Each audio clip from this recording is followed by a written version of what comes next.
Well, hello YouTube friends. This is Friday, the 4th day of April 2008, and I have the day off, so I'm here at home. I'm sitting out on my back screened-in porch. The brick you see here behind me is a chimney, fire burning fireplace chimney for our house. And around me here is a screened-in porch where I'm sitting. Very pleasant day. It's about 60 degrees outside today right now.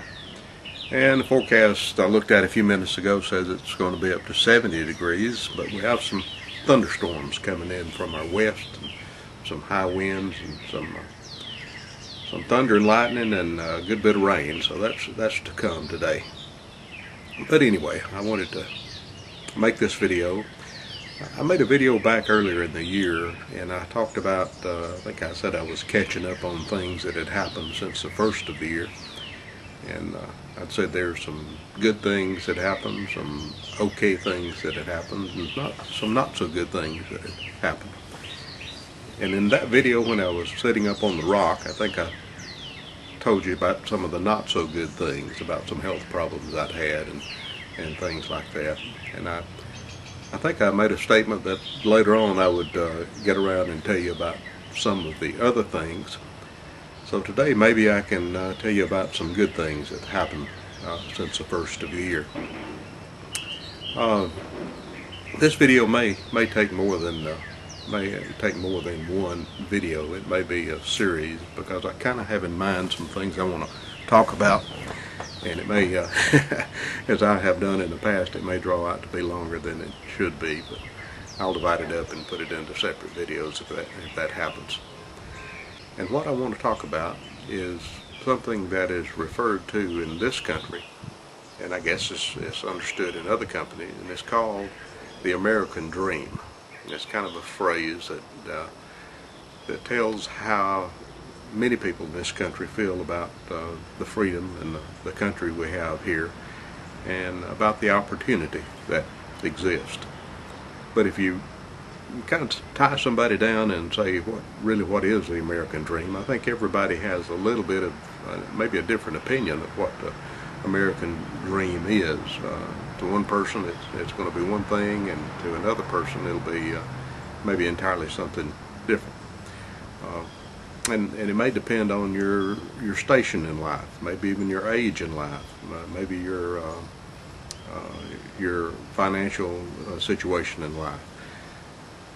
But a general thing I think that's been said about the American dream is the dream of owning your own home, a nice home, maybe owning a nice car, having a family, a healthy family, a good family. And I guess that would be the basics for an American dream. Now, I suppose that could go on from that to anywhere from being owning your own company, or being in business and being successful in business, becoming financially wealthy. Things like that could also, I guess, be considered the American dream. So I want to start and kind of tell you about, I can't tell you about everybody else's American dream, but I can tell you about mine. And like I said, your dream might be based on where you are and where you came from in this country.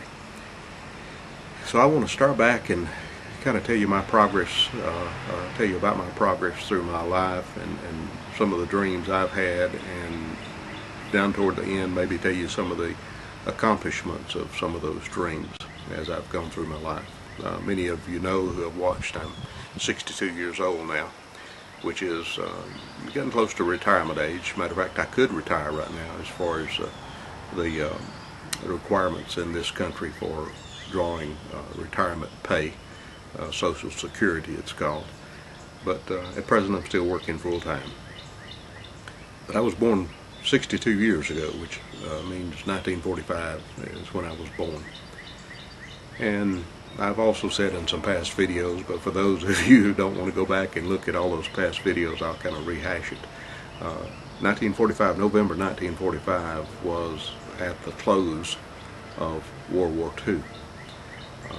My dad had come home early from the war, and So I was born before really what people are referred to as baby boomers in this country. I was one of the first baby boomers, I guess, born near the end of the war, after the war. But conditions weren't real good in our part of the country at that time. Most of you know I'm in northeastern Alabama, and my family has been here for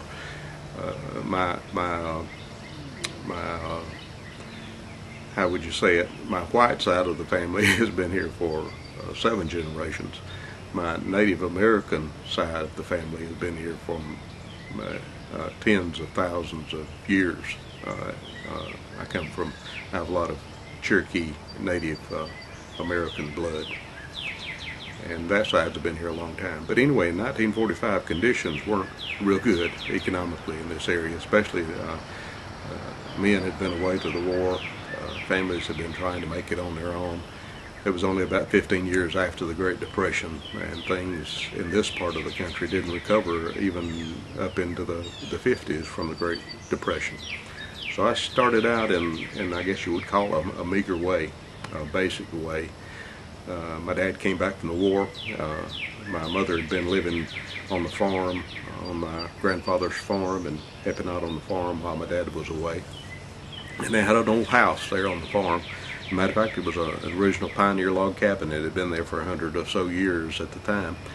And when my dad came back from the war, they moved into that one-room log cabin. A log cabin that had no utilities, no water, no electricity, no running water, no indoor bathroom, none of that. Like I say, one-room log cabin with a limestone rock fireplace that heated by wood, and the water came from a nearby fresh spring. Anyway, they moved into that house, and that's where I was born. I guess there's not many people, I don't know about other countries, but in this country that can say they were born in a true pioneer log cabin. One that was still in pioneer conditions, but I was. So my start was very meager. It's not something that I've ever regretted. As a matter of fact, it's always been kind of a mark of pride that I was born there in that cabin, like I say, on my granddad's farm. That farm is still in our family. It now belongs to one of my first cousins. One of my aunt's sons on that farm now. The log cabin is long gone. I don't have a picture of it. Wish I did. I'd give a lot to have a picture of the log cabin. But I remember going back and seeing the cabin after I was older, so I remember what it looked like. And I may put up a picture here that kind of shows you what I remember the old cabin.